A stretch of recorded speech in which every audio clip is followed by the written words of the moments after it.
Grimm's Household Tales, translated by Margaret Hunt, read by Paul Martin. This audiobook and its underlying text is in the public domain.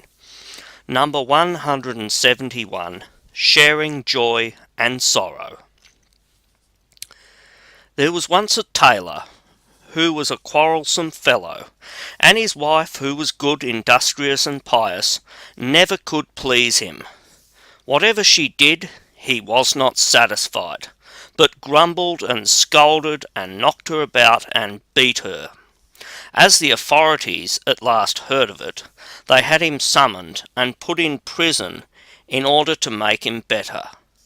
He was kept for a while on bread and water, and then set free again.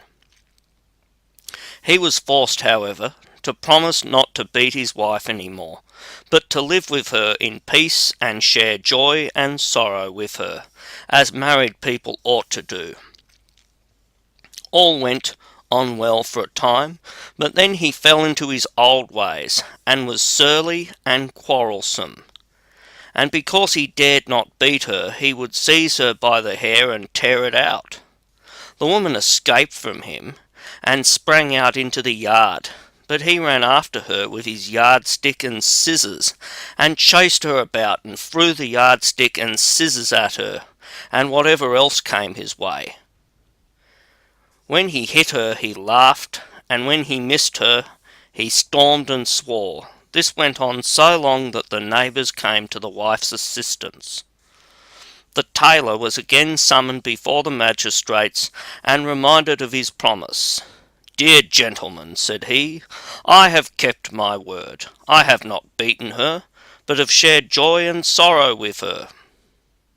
"How can that be," said the judge, "when she continually brings such heavy complaints against you?" "I have not beaten her, but just because she looked so strange, I wanted to comb her hair with my hand. She, however, got away from me, and left me quite spitefully. Then I hurried after her, and in order to bring her back to her duty, I threw at her, as a well-meant admonition, whatever came readily to hand.